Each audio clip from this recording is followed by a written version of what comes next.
Welcome to the third season of the Where Shall We Meet podcast. Quick housekeeping. In the show notes, you will find a link to send us a voice note, should you feel the urge. Our guest today is Samantha Harvey, who is a British novelist and a senior lecturer in creative writing at Bath Spa University. Her PhD centred on writing philosophical fiction. She has published 5 novels and a work of non-fiction, and her work has been shortlisted for the Women's Prize, the James Tait Black Award, and the Walter Scott Prize. Her debut, The Wilderness, was narrated from inside the mind of a man with Alzheimer's and won the Betty Trask Prize. Her non-fiction book, The Shapeless Unease, is an account of a year of severe insomnia, exploring how prolonged sleeplessness changes the way you think, write, and experience time. Her most recent novel, Orbital, was published in 2023 and won the 2024 Booker Prize, one of the shortest novels ever to do so. Harvey wrote much of it during COVID lockdowns, watching live footage from the ISS. Her work consistently returns to questions of consciousness, perception, and attention, how we experience time, place, and the limits of what the human mind can hold. We talk about What is reading? Can we still pay attention? A love letter to planet Earth. The value of new media. How she got 16 sunrises and 16 sunsets into one day. It's the reader who finishes the novel. The humbling impact of the overview effect. How to be an intrepid explorer, but from your desk. Let's go into orbit. Hi, this is Umida Shtari. And Natasha McElhone. And with us today we have Samantha Harvey. Hey Sam, how are you? Hi, I'm good. How are you? Good, thank you very much. Thanks for taking the time. Thank you so much for joining us. Yes, thank you. It's a pleasure. It's my pleasure. We know that you won the Booker last year for Orbital and that you have been on a world tour talking about that experience. We wanted to just scroll back a little bit to a fundamental question before we get into books and your books and reading and literacy rates falling and all the other sorts of scaremongering that we've been reading in the press recently, and ask you, what is reading? Well, I think that we try to think about it in too kind of narrow a way often, even when we're thinking in particular about reading novels. I think that we read different novels in different ways depending on what they give us. We read them primarily for plot and for the question of what next, or we read them for language and the question of how and why and so on. So I mean, reading it's life, it's everything. It's hard to imagine life without it. But for me, reading novels is the kind of the spine of my life. It's always been, since I was a child. I'm never not reading something. I'm never not reading a novel, more specifically. Even if I'm reading nonfiction, I always have to have a novel on the go. It feels impossible to me to close that door, that extra virtual space that a novel opens up. For me, it's absolutely central, and it is not replaced by reading nonfiction or reading news or reading Substack, and all of those things I think have their place too, absolutely. But it's a different thing. You just mentioned opening up a virtual space.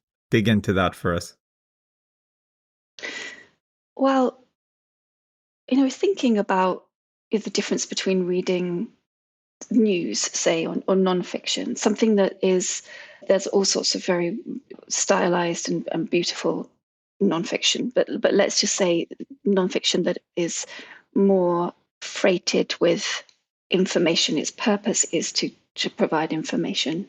That all feels to me like there's a narrow function to that, which is fine in that it's needed. But if you take a sentence like on Wall Street, the dollar fell by 5 cents or something. I mean, I don't know why I've chosen that. I don't know anything about Wall Street, but let's say it probably has. Let's say it probably has. Let's say you read that sentence in a newspaper. It's just it's delivering information. If you then were to amend that sentence and say, on Wall Street, the dollar fell by 5 cents, she thought. suddenly it's a very different sentence. It's no longer just a sort of a corridor along which information is carried. It's rooms have started to open up at the sides of it. Who is she? Where is she? Why is she thinking it? If you then change the sentence a little bit more and you say, on Wall Street, the dollar has gone down by 5 cents. She thought and looked across at her husband, who was at the far end of the table in tears. Suddenly, you got a multiple story. doors have opened up. All of this space has just been created out of almost nothing, just a few words. But you are now in this very spacious place with lots of different rooms branching off it. And I think that's what fiction is. That's what it does. It opens up the possibility of other consciousnesses, other spaces, other ideas, and not just the ones that the author provides by telling you information, but the ones that are opened up in your own psyche through your own memories and the memory of someone that you know who's sat at the table once crying, and so there's now all those other rooms or that other virtual space that has opened up. For me, that's how I visualize fiction. It's just these sort of multiple, countless rooms that you walk through from one to the other, and you never really know what's in the next room or how many rooms there are, but it's space in a life that can sometimes feel rather breathless and full and stressful and distracted. Suddenly you're in this in something quite palatial, that is only limited by your own imagination. And I find that a very beguiling and wonderful thing. I think I experience it quite similarly, in the sense that sometimes if I wake up in the morning, if I have slept, similar to you, I have big bouts of insomnia, but the excitement when I have experienced a dream, so I must have been asleep. It's a little bit like having been in a book, not necessarily a great novel. It's not necessarily elevated or anything, but the space, the psychic sort of. So I guess it's the subconscious, isn't it? And that's where I certainly go with great writers and yourself included. I don't know whether it was you that said it. You probably didn't, because you seem to be very modest in all your interviews, but someone said it about you in that case, which was that you demand of the reader, you're confronting in the sense that you demand their attention. And I think that's partly why we wanted to drill into what reading is now, because really it's requiring attention and being still, I suppose, and being in one place for long enough to traverse into someone else's psyche, to be interested enough to get out of your own head and into someone else's, right? So much of the reading that people claim we are doing, and we can go into that, and maybe it's boring to quote figures and things, but we are reading more than we've ever read before, is the argument. However, not in the way that you've just described. Yeah, there's a lot to that. And I think the analogy of dreaming and reading and writing, I think is very apt for me. That feels more and more apt as I go through my writing and reading life. I feel that when I write and also when I read, and probably in slightly different ways, dream-like spaces open up. And I think that is where novels and fiction, maybe more broadly, maybe short stories too, ask for attention in a way that nothing else does quite. I was interrogating my partner last night, as I do just when he wants to go to sleep. I decide that it's time to start up a quite involved conversation about something which he loves. And I was asking him ahead of this chat today why he stopped reading, because he used to read novels a lot and he doesn't anymore. And he said it's just that he has to concentrate to read a novel. And he said if he were working, or when he's retired, he's looking forward to reigniting his novel reading career. But for him, it takes work. The act of attention and of imagination takes work. In a way, it doesn't quite for me, but that's because my brain works differently. I think that they do ask of us something that isn't asked for in other reading arenas, but they also offer us something, that spellbinding, I think. The 10 hours of being spellbound in the best case scenario. I mean, not all novels are spellbinding, but if it's a great novel, then it will have you enraptured. It will hold you in this dream space. And I think that's what you want as a writer, to arrest your reader, to take them up in the spell and not let them down and not make them want to leave. All that resonates a lot with me. And I've always been thinking about it in a less lyrical way, because that's how my brain works. I mean, it's all text, but obviously not all text trains the mind the same way, right? And I think that's what you were already saying earlier with the news and nonfiction example. What happens when you interrogate it, at least when I think about it, is there are 4 steps basically that you can go through when you're reading. The first one is decoding. And that is like, I just see what the word is on the page and I decoded that the word means something. Then it's extracting. And that is like extracting the context of this specific sentence that I just read. Then it's connecting. And that means I have to connect now this sentence with this other sentence, right? And the final step, and I think that's the hardest, and that's actually the thing that doesn't happen with most nonfiction or like shorter form work, is you have to integrate it.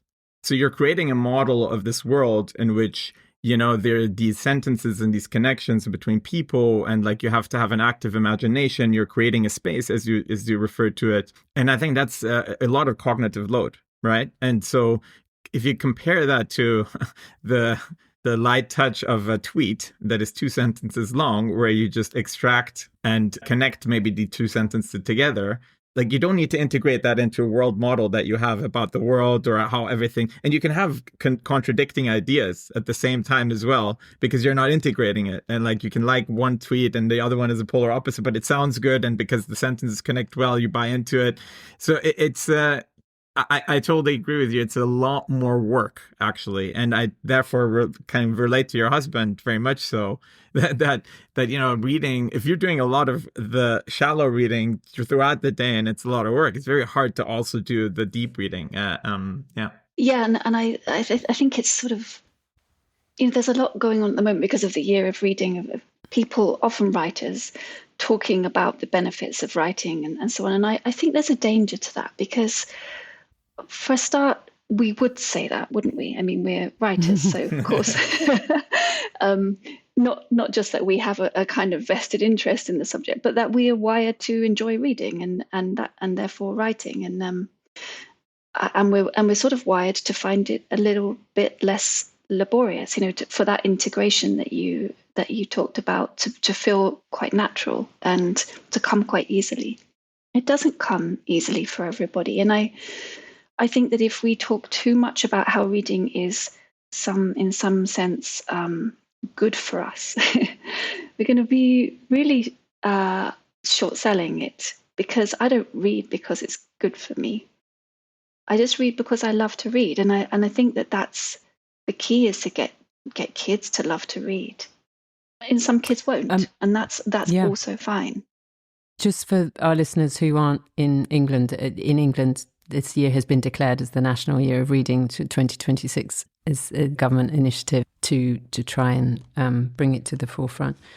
But there's a couple of things I wanted to respond to and also ask. The space that you talk about that's sometimes difficult to get to, the integrating part, I think you've said it and also maybe even written about it, that your books aren't necessarily finished by you, they're finished by the reader. The intimate nature of reading a book, if it's a good and absorbing book, and you're going on this journey, the story that someone else has told to tell, so you're sort of suspended for a moment your own life. Yet it also helps you process your own life at the same time. I guess there is a therapeutic element to it, to all storytelling, but that intimacy, that companionship or co-collaboration, whatever you want to call it, I can't help thinking that this recently spoken about isolation that people feel since the advent of social media. And yes, it's immediate. Yes, we get responded to instantly. Yes, we can write all day long and read things all day long. But there's something very different about this, an author you're never even going to meet. And yet you feel so close to that person. But the thing about non-readers and readers, and I've really struggled to get all my kids to read at various times, is that I think you're right. You don't want to come across as in any way superior or sort of, oh, this is good for you, or, you know, this is like having vegetables. It's actually a way of connecting and linking unlike any other. And I don't think it even matters the kind of books that you read, does it? I don't know if it does. It's whatever appeals to you. But that, to me, is what I feel this National Reading Year should be about, is whether it's comics, whether it's just that hinterland that you get to dance in and play in your own imagination, and then maybe write something afterwards yourself. It sort of promotes creativity, doesn't it? No, I couldn't agree more. And I think we shouldn't be prescriptive about what people should read, or that people should read for that matter. You know, read if you want to, and the aim is to make more people want to, or invite more kids to want to. I think that's the key. But we are living in a time at one level of being very blessed by the sheer volume of reading material out there, and a lot of it is very good quality. I mean, okay. Social media is generally not, and it's a very degraded form of reading and of writing. But you know, Substack, there's some wonderful stuff on Substack, and a lot of the new platforms, I think, offer opportunity. I think we should embrace them all. That people like to read differently; they like to read in different ways. My niece, to my horror, reads novels on her phone, but she reads not published novels, but novels that are just written by whoever, and she reads them chapter by chapter, and this is the way she loves to read. And I sort of think, is that Wattpad?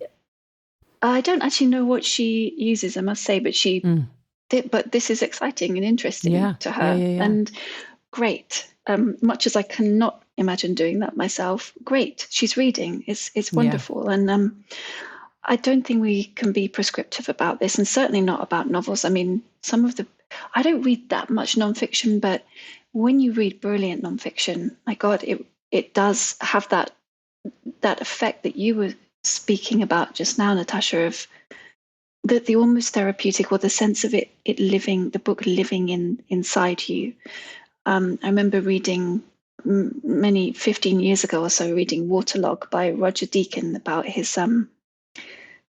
year or so of swimming around the UK in lakes and rivers and mountain pools, and I was so moved by it, and I think it changed my life, but I'm not really sure how. And I went online and I thought, I'm going to write to him. I have to write to him. He's reached into me in some way. You know, that book has reached into me. And when I went online to try to find out how to contact him, I realized he had died that week while I'd been reading the book. I felt devastated, really devastated. I think books, they can just be so powerful, whatever it is you're reading, and the moment at which they catch you in your life, they are the most powerful thing. And I think if we can get kids reading at a younger age again, because we all started reading when we were kids, presumably, that's where it begins. Those spaces open up in you then. And I think if they don't open up in you then, it's harder to locate them later in life. And do you think that can be promoted through group reading? I mean, do you think that old-fashioned thing of sort of sitting around in a circle at school and being read to is the way to get traction early on? Or do you think there's a new way that we just haven't been imaginative enough around?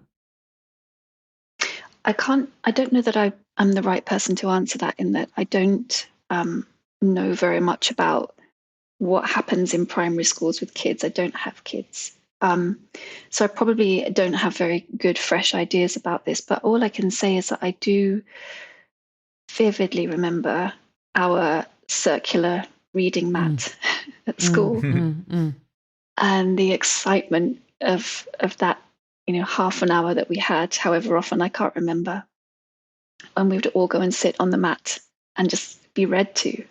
And sometimes we would have a go at reading ourselves. That was the most exciting thing. We could read out to everybody else. It was an event. It was consoling. It was exciting. And I think that's timeless, isn't it? I mean, I just think kids respond to that. I want to mount a little bit of a defense of different types of media. It was, I think, this guy McLuhan in the 80s wrote this book, and I think the name of the book was "The Medium is the Message." I think it was misspelled by the printer as massage, but like he kept it on the book. So the medium is the message. That's great. And the point is really that every medium has its own affordances, its frictions, and it has its own incentives. And I think they can all be positive to an extent, and it depends on how everything is constructed, right?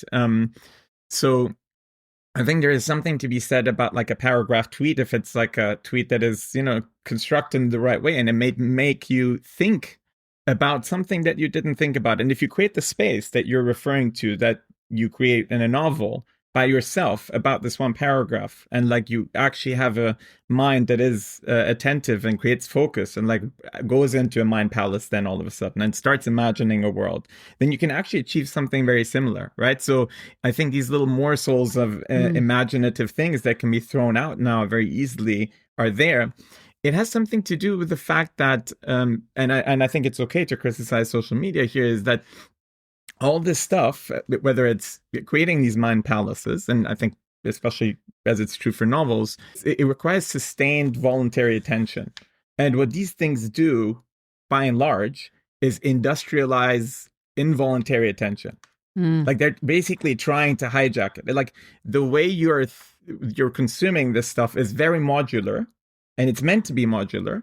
And it's, compulsively modular, and therefore there's no integration, and you're jumping from one module to the next module, and there's no space that you create to step back and actually say, hey, you know what, like this is a kernel of something really interesting here, and I want to take this a little bit further. And I think it's about training that muscle, and it's about like actually giving people the tools and like making people aware of the fact that that's the exercise here. That's the biceps curl of becoming a good reader and thinker.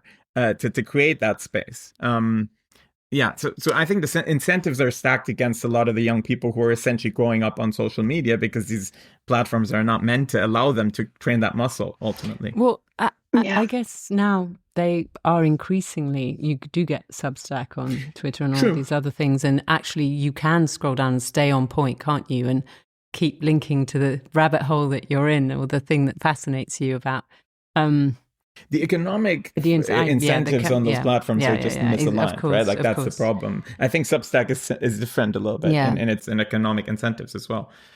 It's something I wanted to just jump back to before we lose it, about the reading mat, that I think we all have some kind of visual, whether it's the color of the orange mat in our instance that was stained. I cannot relate. I never had that in Germany as I was growing up. But whatever it is, that and this is really just to out myself, and to, so that any listener who doesn't like reading, it's not a forever thing. I would use that half an hour or whatever period it was to mess around and to distract people and to be disruptive. Okay, I didn't listen to any story. I had no idea. I cannot tell you anything that was ever read. It was just free time to be annoying. And the point is, now I love reading. Yes. You can start as a non-reader, right? You see, the problem is plasticity, but the hope is also plasticity. The mat has many purposes. Let's not narrow it down too much.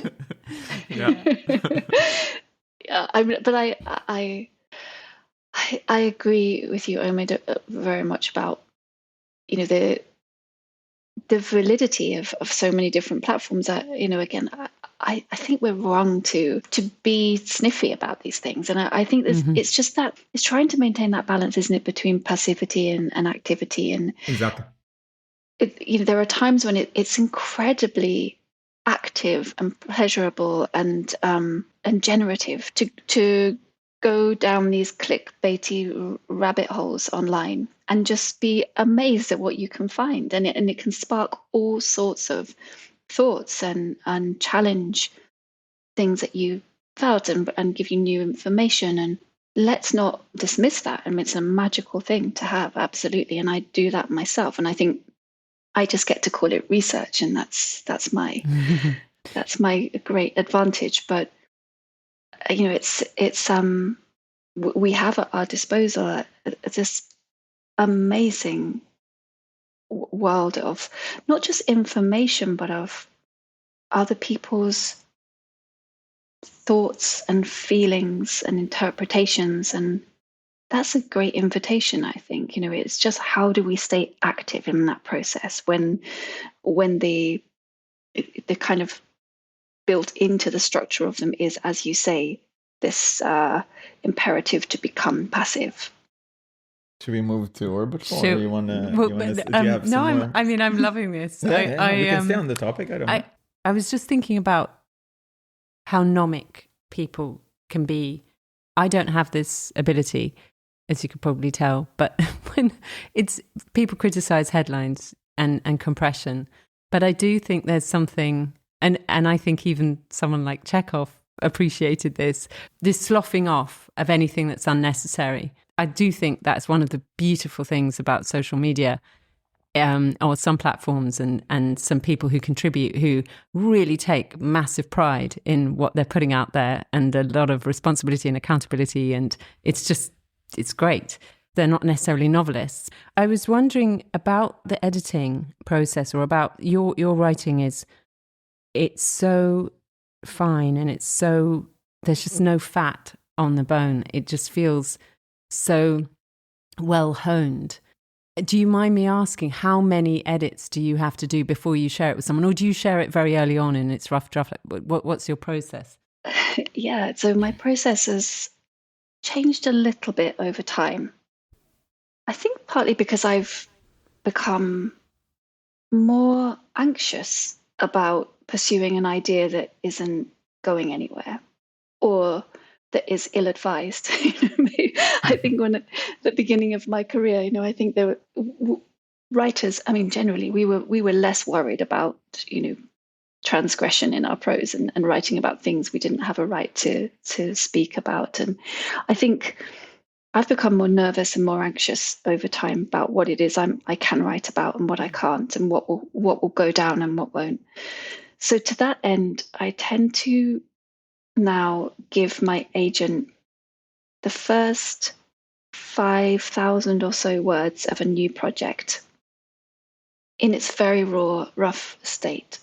And I just say to her, I don't need any feedback as such. I just need a thumbs up or a thumbs down. And I think, because my agent and I have been together for a long time, from my whole career,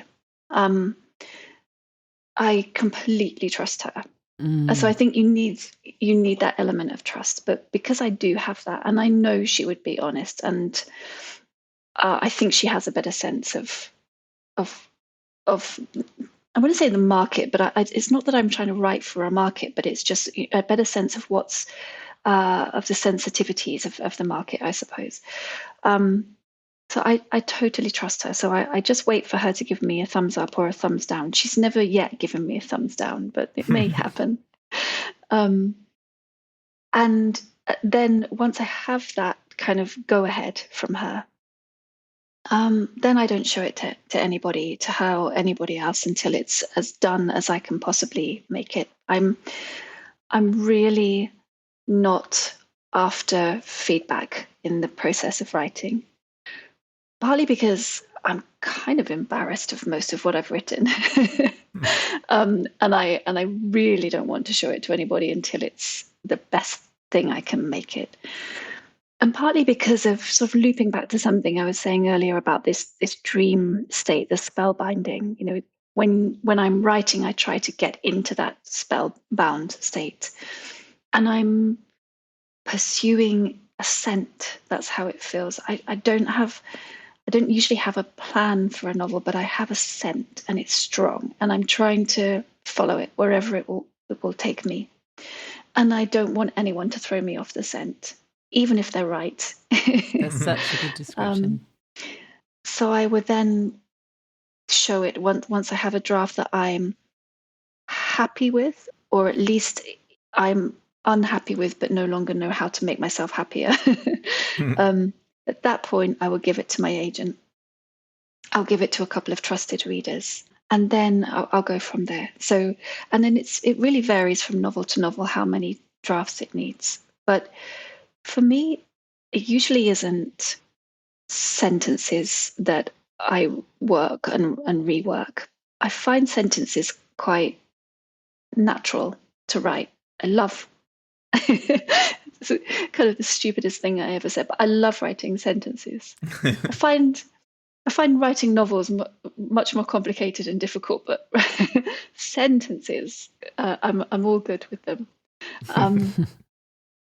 And I find that I tend not to meddle with the sentences themselves once they're out. I might a little bit, I might think, oh, I need a 2-syllable word there instead of 3, or the music isn't quite right. But generally, I don't do very much, in redrafts with the sentences. It's much more the kind of architectural stuff that I have to go back to and think about.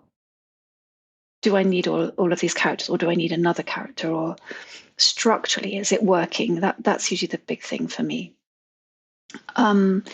Is it propulsive enough? Is there a slack point somewhere? Those are the things that tend to come out more in the editing, both in sort of the editing process that I go through myself before I show it to somebody, and then the editing with my agent and my editor. So how different? I'm sorry. No, There's a bit of a delay. I'm so sorry. How different? And you don't have to tell us this, of course. Is let's say, for the sake of argument, the second draft of Orbital, long before you submitted it or let anyone read it, compared to the version that we all read? It's so different. Orbital was particularly transformed, actually, because I wrote the first draft was in first person from just one of the astronauts' points of view, and it took place over 1 month. That wasn't working. So the second draft, I put it into third person, still from that same astronaut's point of view, but third person. I think I might have changed the tense as well. I didn't know what to do with it, so I thought, I'll push this button, I'll push that one, I'll see what happens. It still wasn't working. And then I sort of had to, in the third draft, go back to the drawing board with it and think, why isn't it working? I'm identifying the wrong problem, I think, trying to solve the wrong problem. And I realized that I was trying to write a book that was something like books I've written in the past, albeit on a space station, which is not really my shtick, but I was just kind of writing a Samantha Harvey novel, but in space. And that's to say I was writing something that was from the point of view of one character. That's what I've always done. That was very much led by that character. And I realized that it wasn't that kind of book, and that I needed to disrupt my own process, and I needed to think totally differently, and to get out of this one astronaut's point of view. It wasn't about her. It wasn't about any of the astronauts. In fact, it had to have a much more panoramic view. It needed a narrative that was looser and freer and was able to escape the confines of any human consciousness, let alone the 6 consciousnesses on board the space station. And that I also needed to rethink the timescale. I mean, a month made no sense when I started to think about it. So I then realized that if I set it over 1 day, I could start to do a lot more things. I could start to embed in the structure a lot more of what I wanted to say about time and the dismantling of time as experienced when you're traveling at 17,500 miles an hour. So that I could use the structure to say a lot of the things I was laboring over in the text. And I could be narratively free of any human consciousness. I mean, I could utilize that consciousness if I wanted to, but I could be free of it. So that took me 3 or 4 drafts. But once I understood the kind of book it was, and that it should have this narrative stance, with this kind of quite acrobatic, panoramic narrative stance, and that it should be over 1 day, the whole thing just shrank. I mean, it wasn't always a short book. It was, a normal, just probably 80,000, 90,000 words. It just halved in size, and I wrote it quite quickly. Nice. And it all just sort of went and aligned in a very pleasing way that you kind of always hope for. I mean, I still didn't know if it was right. I still had this feeling that something was missing from it, and I don't know what that was because I never really resolved it. And I always remember listening to an interview with Kazuo Ishiguro talking about The Remains of the Day, and which I think is a perfect novel. I mean, I just think it's perfection. And he said when he delivered it to his publisher, or he was about to deliver it to his publisher, and then he realized that it was missing something, and the thing it was missing was that the butler, whose name I've temporarily forgotten, is in love with Miss Kenton and is going to go and see her. So this whole strand of the book, which is the journey that he makes, over that 1 week, exactly the structure of the book. Spoiler alert, by the way. Exactly, this both structurally the forward momentum in the book, which is literally a road trip, but also, the as you say, the emotional payoff, the yearning, the wanting something that you don't have, which kind of underpins the book with this kind of seismic, quiet sadness. That wasn't there until the very last minute, and you think, wow, what a different book it would have been. And I think that it fascinated me that for him was a last minute revelation, and so I think that's kind of haunted me, because I now feel like there ought to be this revelation that comes. And I felt it with Orbital. There must be a missing strand or a missing ingredient, something that will utterly transform it from a slightly odd, quiet book about the spacecraft orbiting the Earth into something somehow bigger, with a bigger proposition. So I had that anxiety. Personally, to be honest with you, I feel you have that in there. Maybe I think you're not giving yourself too much credit there.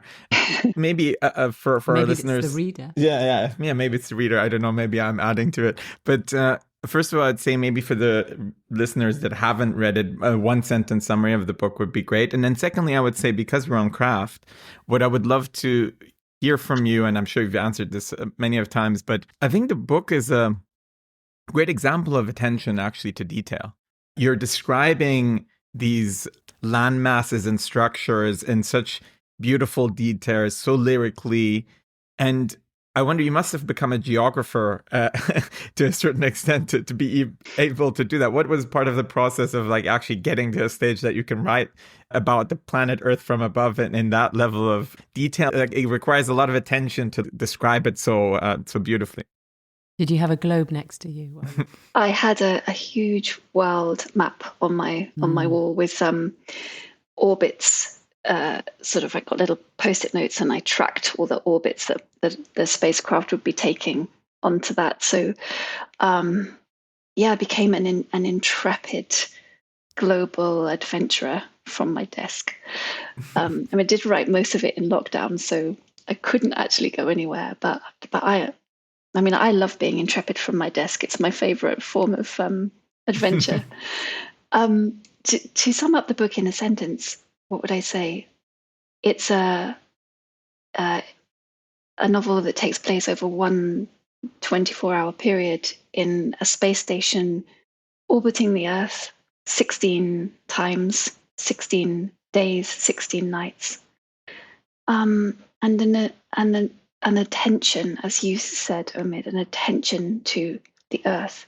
I think it's a book that's more about the Earth than it is about space. For me, it is. And it is very much an exercise in attention, and if it doesn't sound too ridiculous and pretentious to say it, kind of in devotion, as a really devoted attention to the Earth, really looking at it. So that's what I did. I did all sorts of research, and it was important to me to get things right. But the main, at the core of what I did was just looking at images and looking at maps. Because of my insomnia, one way I helped myself get to sleep is I list countries, I list states, I list capital cities. So it was very helpful in that regard, because I I was being exposed to this all the time. So Had a whole new I arsenal could sort of list all the countries in the world and all the American states and their capitals and all, blah blah blah. The analogy of counting sheep, basically, here. Exactly, yeah, counting countries.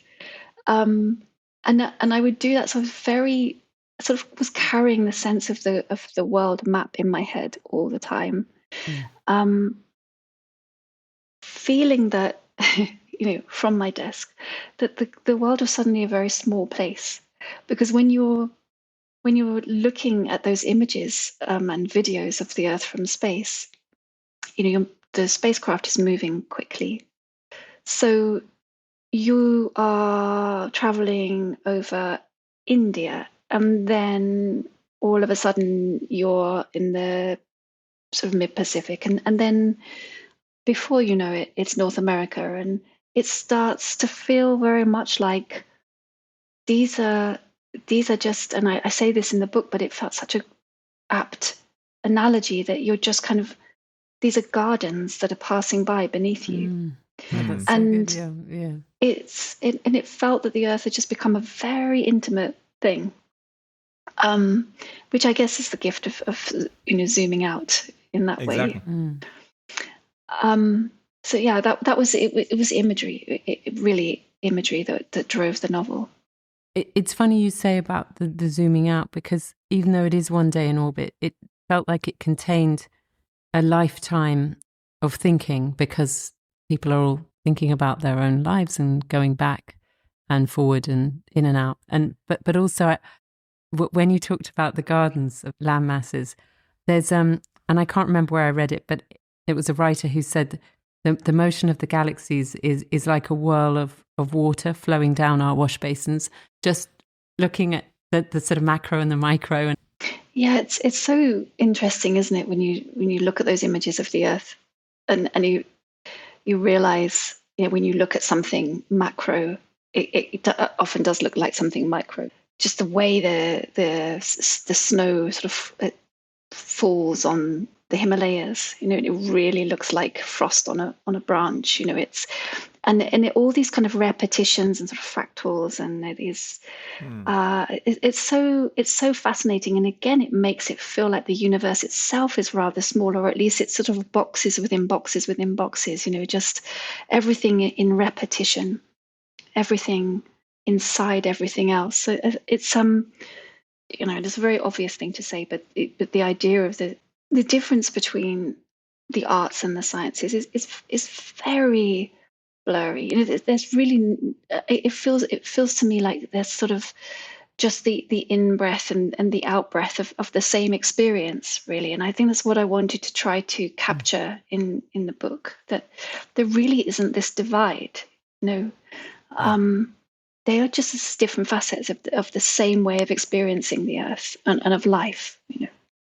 I love that, and you managed, you managed to capture that perfectly. A few things that come to mind. One, you're describing the overview effect, right? And there's this notion of the overview effect, that when you are looking at something from a vantage point, even if it's from the top of a mountain, you just have a different perception of reality, and things click in a different way. And obviously, this is something that we will all never really experience in person, but we can imagine it. And what's so interesting about it is that you're not only describing the geography, but you're also transposing the human condition and our place in the space, in this completely insane reality that these astronauts find themselves in, to be suspended there and like seeing the world. There's a lot of Sagan in it, I feel, that, came up for me personally. But like maybe a few thoughts, the whole notion of overview effect, Sagan, is that part of it? These are some thoughts that came to mind when I was reading it. Yeah, I mean, so the overview effect in itself, this idea that when afforded this vantage point as astronauts are, you can see the entirety of the globe. I mean, not at once from the space station; it's too close. But you get this perspective that we can't have here on Earth, and that it somehow changes the way you see the planet, perhaps the cosmos at large and other creatures and each other. And I think this must be true, and astronauts all talk about it. But I sometimes wonder about the longevity of that effect, because I think a lot of astronauts seem to come back to Earth, and you'd imagine that they would all be really passionate climate warriors, and they're not. So I think it's not that they don't care, but most of them have not applied the rest of their working lives to that cause. I wonder whether we are capable of sustaining that breathtaking perspective. There was a interview, I think it was in The Guardian the other day, with George Saunders, and he said something really interesting in that. I mean, he only says interesting things, but one of the many interesting things he said was that I think he was being asked about political views and what's happening in the world at the moment, and he said, I'm not really that interested in the version of myself at the dinner table who has lots of sure-footed views about things and is quite opinionated and knows what he thinks. I'm much more interested in the view that I have when I'm a novelist, when everything seems less certain and I'm a bit more confused. And I don't know. I don't have clear and sure opinions. That is exactly how I feel when I'm writing. And I felt it very much when I was writing Orbital, that in writing from that zoomed out point of view, just, 250 miles above the Earth, suddenly all of my sureties about things were scrambled and obscured. It's a very creatively useful, confused state than I am in when I'm shouting at the radio or the TV because I have a view on something which I'm absolutely certain is right. And even if it is right, where do you go from there? There's something about, and maybe this is the point that I'm rambling towards, is that maybe this overview effect that is described by astronauts is a sort of novelistic effect in itself, this stepping back from something and being confused about it, seeing it from so many different points of view in a different way or a disrupted way, elaborating on a thought that you haven't elaborated on before, that then takes you somewhere that you're maybe uncomfortable with. I think that was the condition I was in the whole time I was writing Orbital, in this state of uncertainty, lack of surety about things, how terrible humans are and how we're destroying the planet, and sort of finding in that, of course, there's truth in that, but then finding these huge wells of compassion for humanity in our bid to survive and to play this crazy game of life, and how nothing seemed as clear or as sure as it does when I'm sitting here in my kitchen. I really love what you say about the overview effect, because it does seem to expire quite shortly after the lived experience, however amazing that is, and that could be attributed maybe to things like, I don't know, psychedelic trips or a dream that someone has, or these sort of seemingly life-changing moments, or a loss, a death, a birth. And I think you're talking about that discomfort that you were in when you were writing it, and I feel that was really palpable. I read your book, actually. I was in the desert, strangely, in a sort of tin can in one of those Airstream trailers. So it was a bit like my closest experience to being an astronaut. And it was just so, I couldn't put it down, but it was so uncomfortable. And I found that with two of your other books, which I just really struggled with, not because the writing wasn't spectacular, but because you're so confronting. And I have thought so much about what's it like to be the person writing that. It's one, I'm sure it's more of a diluted experience being on the receiving end because I can put it down. But and just, the insomnia, I found it so triggering. It was so brilliantly described. And the 5 a.m, which things can I cancel today, or all of those things. And the Alzheimer, my father died of Alzheimer's, and it's just so accurate that, oh my God, it's just so painful. It's so painful. And it makes me realize that so much writing and entertainment generally, and I'm hugely guilty of this, that where life starts to imitate art rather than the other way around. I feel that you are in no way you've never succumbed to that. There's just something so pure and true. You write from this burning furnace inside you that must be very hard to be at that coalface for an extended period of time.